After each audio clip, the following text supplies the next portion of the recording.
Hi, church family. Rich McDermott here, pastor of First Presbyterian Church in Arlington, wanting to share with you some news about my life. I just got back from my daughter's wedding, and I had the privilege of walking her down the aisle and then turning around and officiating at her service. It was a wonderful occasion. We were joyous in the celebration, although we had only about 30 people there.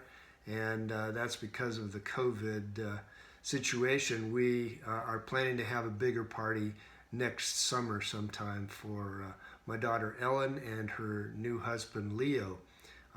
The occasion was in Colorado in the mountains, and it was a special time, and I'm grateful to have been a part of it. I wanted to read you about another wedding that is talked about in John chapter 2, the wedding at Cana.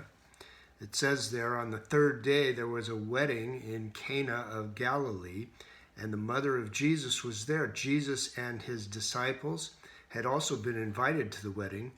When the wine gave out, the mother of Jesus said to Jesus, "They have no wine."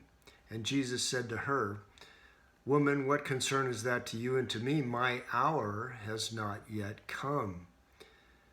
His mother said to the servants, "Do whatever he tells you." Now standing there were 6 stone water jars for the Jewish rites of purification, each holding 20 or 30 gallons. Jesus said to them, "Fill the jars with water," and they filled them up to the brim. He said to them, "Now draw some out and take it to the chief steward." So they took it, and when the steward tasted the water that had become wine, and did not know where it came from, although the servants who had drawn the water knew, the steward called the bridegroom and said to him, "Everyone serves the good wine first, and then the inferior wine after the guests have become drunk, but you have kept the good wine until now." Jesus did this, the first of his signs, in Cana of Galilee, and revealed his glory, and his disciples believed in him.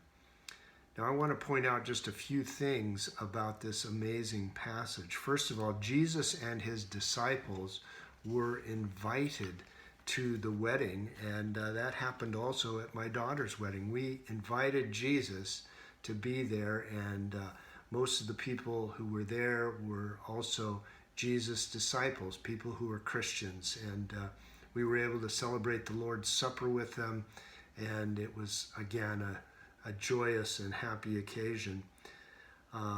Whenever you invite Jesus to your gathering, he will be there. In fact, it says wherever 2 or 3 are gathered in his name, he is in the midst of us. And so that's a great promise that we can trust in from Jesus. Notice also that he says that his hour has not yet come. That's the hour of his self-disclosure, which actually happened at the cross in its ultimate form. And so that's what we're waiting for in John's gospel. People who knew that Jesus both had died and was raised from the dead knew that something about the cross showed us who Jesus was and what kind of a Messiah he can be for everyone. And then, of course, he changes this water in the jars to wine. And if you caught the details there were 6 stone water jars that each contained 20 or 30 gallons of water. That means he made somewhere between 120 and 180 gallons of wine.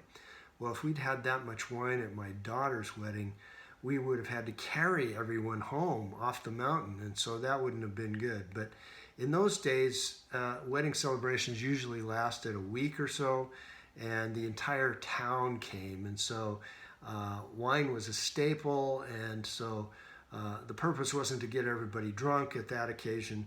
The purpose was to provide for a joyous occasion for this bride and groom, and to bless that bride and groom with Jesus' presence. And the total of this story tells us that God is doing something radically new in this person we know as Jesus. He's still doing that today. Jesus is doing radically new things, and I believe that's happening even now. It's happening in our country, even through this COVID pandemic. It's happening through our church as we regather for in-person worship and for our new capital campaign. And he's doing something radically new in my life and in yours. And so I pray that you would open yourself anew to the joy that Jesus has for you and for his blessing on your life. Thanks for listening.